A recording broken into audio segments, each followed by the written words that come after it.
Hello everyone! Welcome back to my YouTube channel, Pinoy Crew TV. So, pag-uusapan natin short lang. Ito ay tungkol sa vlogger na si Mima Alicia. Si Mima Alicia ay waray yun. So, una kong nakita yung kanyang video like mga May of this year. Tapos, nung nakita ko yung kanyang video, at nandun kasi yung kanyang pangalan, Clinic ko. At saka nakita ko meron din silang podcast na meron siyang kasama na isang lalaki na waray din na mga BBM vlogger sila. Ayun.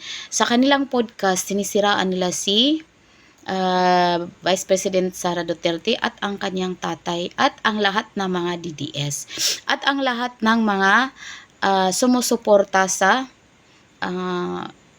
Duterte family. Grabe siya makapanira, as in yung use na talaga siya magsabi ng mga masasamang salita, yung mga pangit na salita. So kung si Duterte nagsabi siya ng PI at saka yung iba pa, parang hindi siya yung baon sa buto. Pero yung sa kanya, as in iba, kasi nga bayad siya. So ayan, na-discover ngayon dahil siya ay wala na. So sayang yung kanyang income, sayang yung kanyang pagpapanoslift niya, at sayang yung pagpaparitoke niya kasi hindi niya na-enjoy yung kanyang buhay. 24 years old lang siya at meron na siyang anak na 4 years old. So ngayon, doon sa burol, makikita natin na maraming nag-comment doon na bakit sa lahat ng burol, yung burol niya ang pinakamasaya. So masaya kasi nandun yung mga BBM vloggers at nagpunta din doon si Claire Castro at saka si Risa Ontiveros. So ngayon, marami ang nagtatanong, gagawin din ba siyang santo? Gagawan ba din siya ng ribulto kagaya ng ginawa nila kay Kian de los Santos? So, kahit anong gawin pang i-deny na hindi siya vlogger ni BBM, na hindi siya bayad, pero siya na mismo ang nagsabi na malaki yung bigay sa kanya.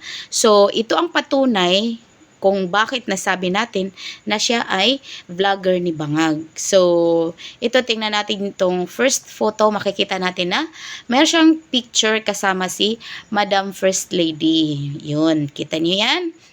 Ang ganda na kanilang ngiti. Pero dito mukhang bilog pa yung mukha niya at saka yung kanyang ilong ay bilog pa. So, hindi pa yata to napatangos, hindi pa naritoke. Okay, next.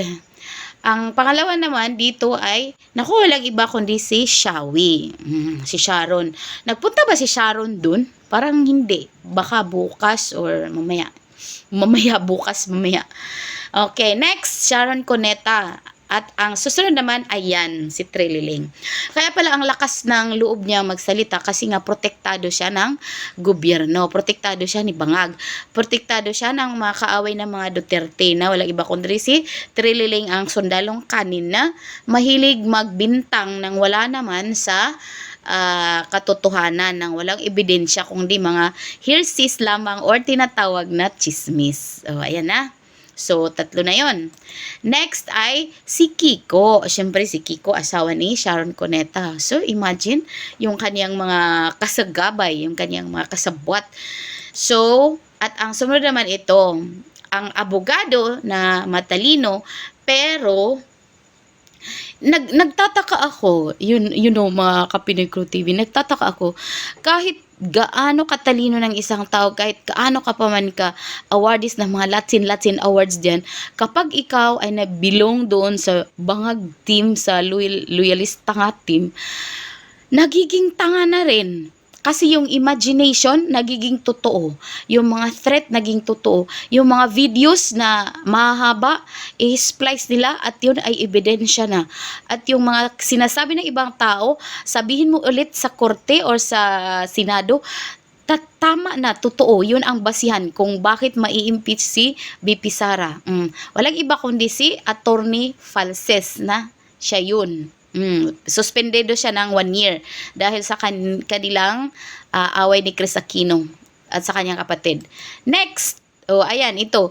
Si Chihuahua Chowa. Ang laki ng ilong ni Chihuahua. Grabe. Parang Pinocchio. Dahil siguro sa pagsisinungaling, lumalaki na yung ilong.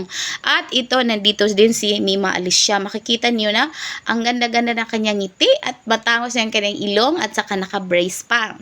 Naka-brace. Ito, no need naman ako mag-brace. Oy, okay naman ang aking ngipin. At saka yung ilong ko, okay naman. Hindi na ako magpapanuslip kasi okay naman yan. Pero sa kanya, nagpanuslip siya kasi nga malaki yung kanyang ilong. Okay, next. At marami pang iba. At marami pang iba yung kanyang makasama. So, yun lang. Kung bakit siya nawala, sinasabi nila na si Boss B daw ay hanapin. So, sino kaya si Boss B? Yun ang ating aabangan. At magmamarites tayo, makikichismis tayo kung sino si Boss B. At kapag nakita na at natukoy na si Boss B, ano ang parusa na ibibigay sa kanya? Kung ito ay iimbestigahan ba ni Matibag at iimbestigahan ba ito ng NBI, nasa sa Pangulo yan kasi siya ang amo ni Mima Alicia. Si Mima Alicia ay nakaburol na ngayon, yung kanyang pakanta-kanta na tatay mong karton ilagay sa garapon. So, alam nyo, si PRRD, kahit ganun lang yung siya, matanda na siya, ay meron pa rin sinasabi na ang gaba dili magsaba. So, ilang personality na kaya, ilang tao na kaya ang nawala at nauna pa kay PRRD na si PRRD ay matanda na. So, 81 years old na siya at hanggang ngayon, still alive and kicking. So, yun lang po. Maraming salamat. Bye-bye!